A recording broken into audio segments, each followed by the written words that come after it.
Calculus with Anil Kumar. Let us now master the strategies for solving related rate of change application problems. In this video, we are discussing about a ladder and trying to find the sliding rate related with the dimensions of the ladder. The question here is a ladder 25-meter long is leaning against a wall.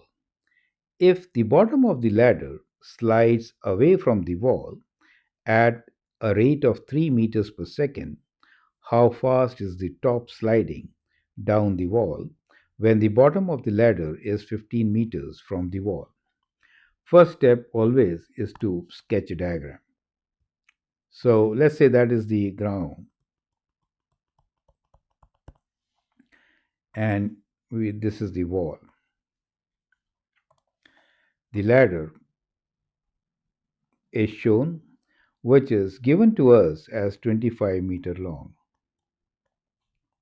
And the instance is when the bottom is 15-meter away from the base of the wall. If the bottom of the ladder is sliding away from the wall, right, in this direction, then let's call this as x and wall as y. Now, both are functions of time as they are sliding with time, so we can always write this as x of t and y of t. But at the given instance, when 25 is the length, what is the value of the y value, right? So at this instance, we can find 25 square is basically equal to 15 square plus, let's call this as y square. Now in this particular case, it is 25 square minus 15 square square root, which is y. Now that is equal to 20. So the value of y is basically 20 at the instance we are trying to calculate the rate of change. Now in this particular case, we are given that the x value changes with the rate of 3 meters per second.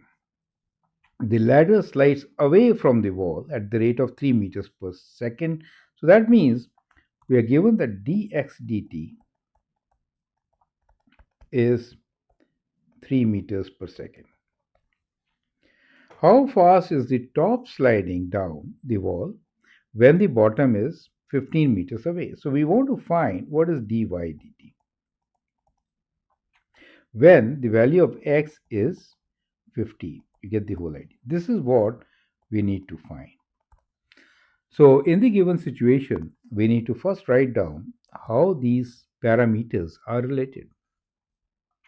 25 is constant, so we know that xt square, the horizontal distance,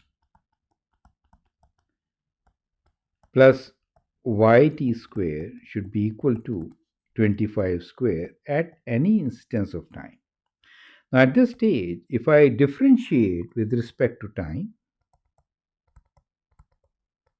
in that case I get 2 times x, right, dx dt plus 2 times y dy dt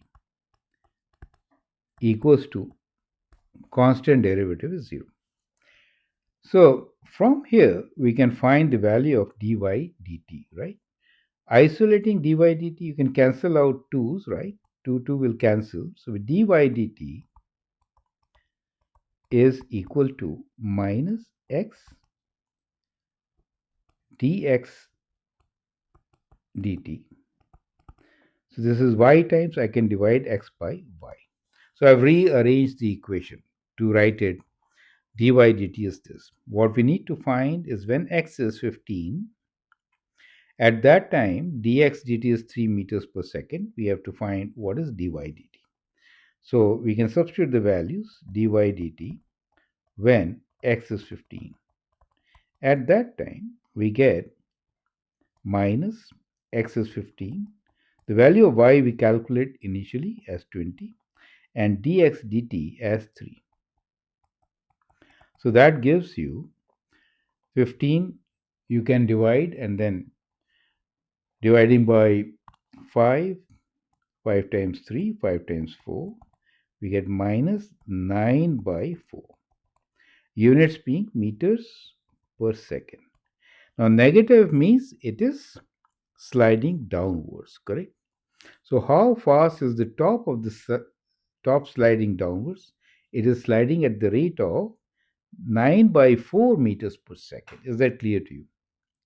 Perfect. So, the steps involved are write down the initial given conditions and then write an equation, differentiate with respect to time, substitute the values, and get the answer.